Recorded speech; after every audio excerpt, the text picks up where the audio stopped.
Hey, Matt, Yes. did you want me to wait a little bit? No, I think we've got 11 in and some others will join us, so Oh, we can get started. okay. Um, well, hello everyone.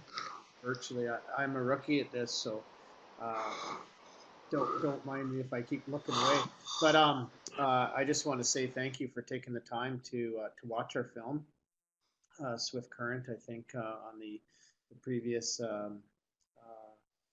YouTube or video that we did, it was basically a film that was trying to connect the dots to the impact. And I think ultimately our goal with respect in sport and the programs that we put out there is to inform and to empower and to educate, because I think, as you can see, we don't always know who's in front of us and who's coming into our care, and because we're there for the right reasons, we may be the only trusted adult in a lot of these kids' lives, and if they disclose to us something that's going on, do we know what to do? And I think a lot of times when you see these cases, there's a lot of bystanders that are around them. So our goal is to try to empower everybody in the organization or in the area to create conversation, all work together to protect these kids. But I see a question from Jeff. Uh, Jeff is from Mount Albert, Ontario. Question. First off, thank you very much for sharing your story. I wanted to ask you, what is your advice for someone who knows somebody who is being abused? What would you advise that they reach out to their friend who is, or was being abused, or wait for this person to open up that dialogue first? Well, um, like, I mean, for me, I don't know if there's a perfect way to do it. I think if it's a friend, um, and this dialogue has, the conversation has been breached before. I think, as when I get a disclosure from somebody, I know that the only role that I can play is to make sure that I keep inviting a conversation with my friend or friends, and if it's not there, it's not there. But I think that the role that I can play is that when somebody needs help, uh, I can help them get the help, but I can't fix people. And I think that I had to learn that, because I know when I was first when I first was doing this work, I'd get a lot of disclosures, and I used to think that I had to fix everybody and try to and I realized quickly that I couldn't. And but I did realize that the most important thing is to be able to listen, and to be able to maybe research where somebody can get help, or make a phone call when they can't, and go for that coffee if they need to. And those were things that were important. But I do know that I couldn't fix people, and I couldn't take away the problem. It had to be up to them to deal with it when they were ready, and I needed to create the environment for them to feel safe enough to hopefully get ready quicker.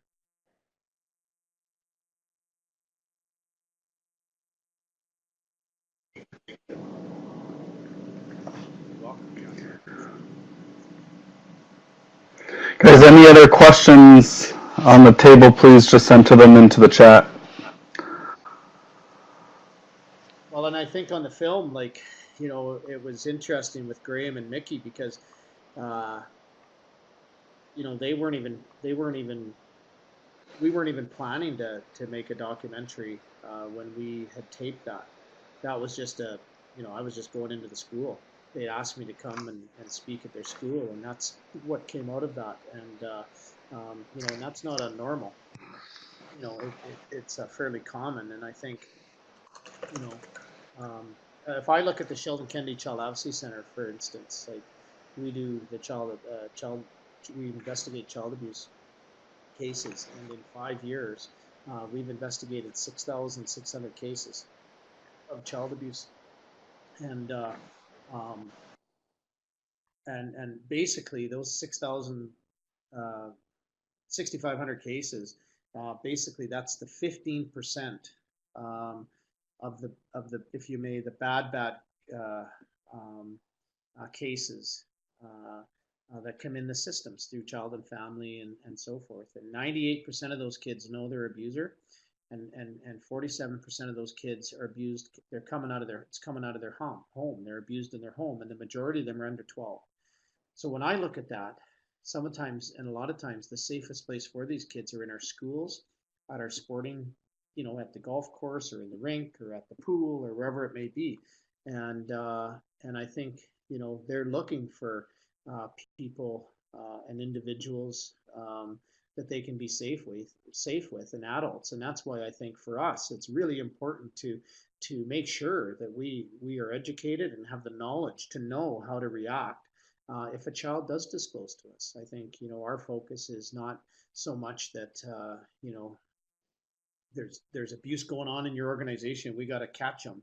It's more or less, what we need to empower everybody so that we can create a confidence around these issues, so that we're all on the same page and we know who's coming in front of us. Because if we look at the numbers, the odds are that we're probably going to have some kids that are going to be coming into our for practice or for camps or whatever it is that have been suffering one way or another. And I think um, you know a lot of times if we're creating a safe environment, there's probably going to be disclosures. So um, where do you? Okay, there's another question here. Is there too young of an age to start prevention training for my staff? Um, I don't believe so. I mean, I think we with the Respect and Sport program, we like if we look at gymnastics, and we've been working in gymnastics for years. We started training. They started training their young coaches at 14, and I think that the training is very much age appropriate. I mean, the issues are the issues. I think when we look at these issues, and we're focused on abuse, bullying, harassment, discrimination, and neglect. Um, you know, it's there are issues that don't differ between a child and an adult in its in their wording. And I think that our focus was to break these issues down to the lowest common denominator and make them not so scary. We wanted to again engage people and empower people with an issue that a lot of times scares people, and a lot of times it hits close to home to people as well. So I think, I mean, for us, I mean, we just yesterday received the Lighthouse Award with the Calgary Board of Education. We're in 13 schools, but basically what we've done in those schools is really tried to have these kids, and we go from grade 9, right up to 12, and then they reach down to right down to the kids in grade 6. So and we focus on the impact. We don't so much focus on the incident, but we focus on the impact. And we know that kids, when they come through our doors, yes, they've been abused. But the reality is what are the issues that they're presenting? And I think that you saw this probably in the film. Suicidal ideation, self-harm, addiction, depression, mental health, addiction, sexualized behavior, and the list goes on.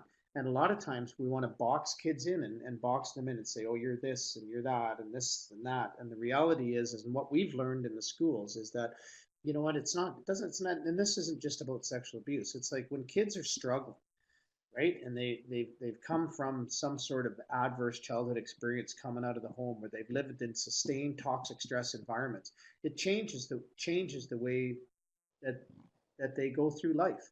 And we know that today through science. And I think one of the best gifts that we have is sport. Um, so, I think we need to be doing everything that we can to make sure that we're engaging kids, we're keeping them in sport, and we understand how important sport is in the mental well-being of these young people and old people. I mean, there's enough science out there that um, oh, sorry. I was just pointed out a question there, but there's enough science out there to really understand how important exercise is, and for mental health. And that's basically what we're trying to incorporate. We're trying to engage the kids that come through our doors as something that's part of their mandatory, therapy and rehabilitation is to be active. And whatever that active is, but it's about being active. What do you think about all of the abuse stories coming out of the Hollywood? Some people wonder why it takes so many years for the victim to come forward. Um, well, in what we do know, like if you like, we have her name's Dr. Sarah McDonald, and she's a forensic child psychologist and a forensic interviewer of children, and her PhD is done on memory, and we know that when kids are and trauma, it's no different than when we look at PTSD and so forth. It really inhibits memory, and so I know when kids have been sexually abused as young kids, and a lot of times why they don't disclose later. Um, she can explain it better than me, but she defends kids in court around, it's, it's basically the way that they compartmentalize these traumatic events in their life. And a lot of times they don't present themselves until later on. So I can't speak too much about about the Hollywood, what's going on in Hollywood and why it's taken so long. I know that there is no statute of limitations in Hollywood. I think one of the things is that it's very difficult to tell, and I think it's very difficult in when I talk about with kids to disclose because most of the time they know the person. It's not the boogeyman around the corner. This is somebody of trust in their life. It's a parent. It's a relative. It's a trusted adult in their life. And very rarely is it somebody they don't know. And I think that makes it very difficult. And it's really about a betrayal of trust.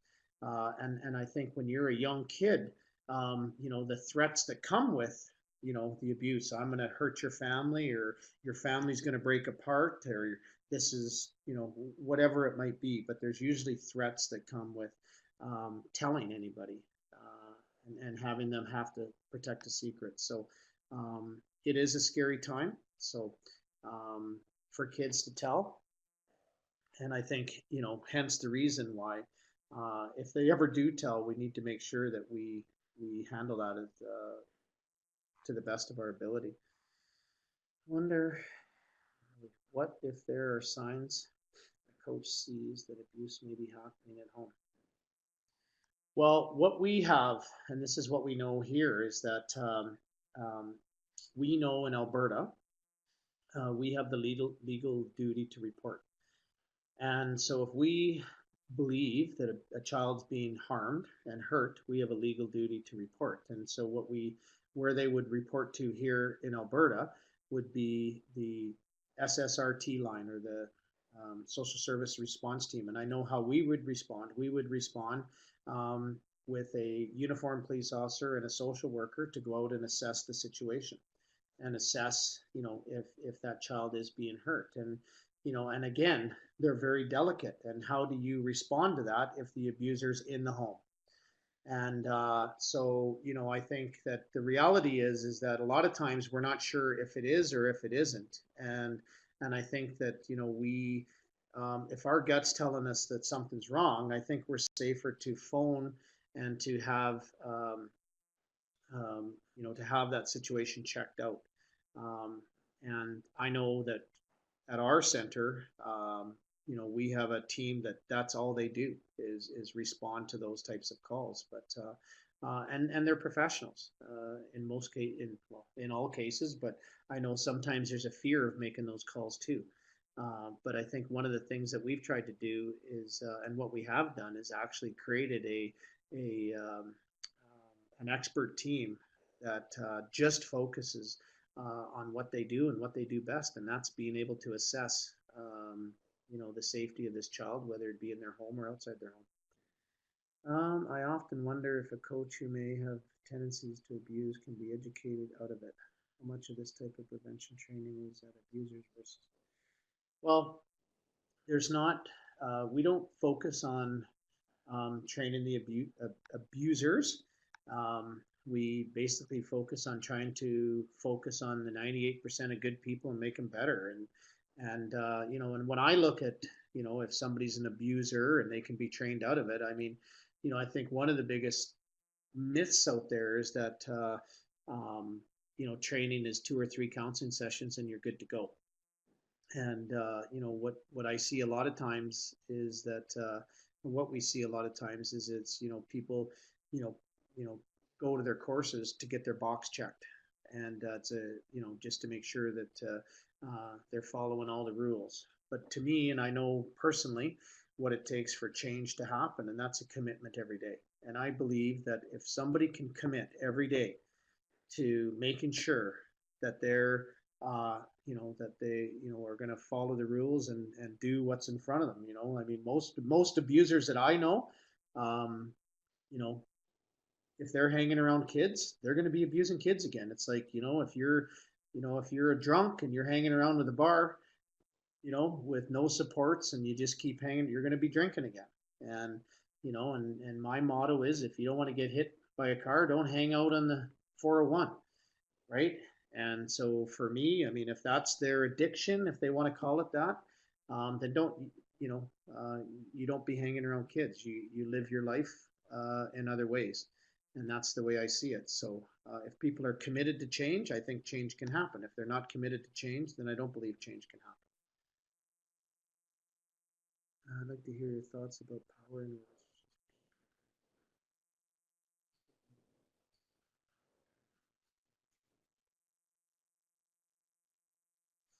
Well, I mean, power in relationships. I mean, I'm not.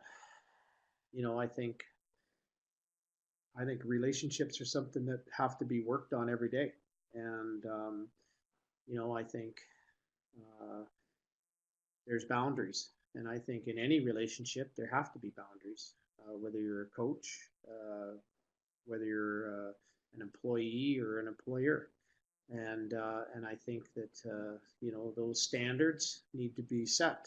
Uh, and I think one of the things that we don't have when it comes to uh, a lot of times in the workplace, what I'm learning, or in sports, was standards. It's almost like you know what is it and what isn't it, right? What are the standards? What is abuse? What are boundaries? What are power in relationships? Like what are they? And I think ultimately what we're trying to do is to create that basic 101 standard to live by. And I think that what we've done, and that sometimes with these issues, what I feel anyway, is that we've created a paranoia around issues. And I think, what, it's not about paranoia. Somehow we have to get back to creating a confidence, and being able to, you know, be in a workplace, or be able to coach with confidence, knowing where the boundaries are. And to me, we can only do that, I believe, if they're set. And we can't coach with boundaries or be an employer with boundaries if they're not set. And we're just kind of going off. I think so. I think the line has to be drawn in the sand where they are, and then we need to live between those, and everybody's playing from the same level field. Uh, how can our coaches here open the discussion of child safety at their individual golf course? Well, I mean, I think it's important for people to know that, um, as coaches, like I don't believe you should take training in isolation. I think it's important to engage. When I look at these issues, it's not about perfect. It's about progress, and it's about honesty. And I think, if you one of the things that we've seen that's been successful is, if there's 6 modules in our program, I mean, and what we've seen is that people have taken the program, but it also stays online for you. So look at a module and have a discussion, and chat about it. What does this kind of stuff mean? And you've got your guidance there, and I think that that's important, because I think what we see around these issues is a lot of times there people struggle with understanding how to share and how to discuss this stuff and have that conversation. And I think, again, I think we need to get to the place of confidence that, this isn't about perfect, right? It's really about being able to chat it out. And lots of times, if there's things happening or if something's going on, um, we need to get together and have the conversation and nip this stuff in the bud before it becomes this monster problem. And ultimately, that's what we're trying to do. Um, am I living in an illusion that this will never happen and we're going to eliminate it forever? I mean, ultimately, that's our dream, but I think we have a long ways to go before we get there. But the problem is when I read these stories in the papers and see this stuff, um, it's been going on for a long time, and then you hear everybody that had a gut feeling that something was going on. So how do we not have it go on for a long time, and how do we empower those people that had a gut feeling that something was wrong for a long time to speak up? And that's ultimately what we're trying to do.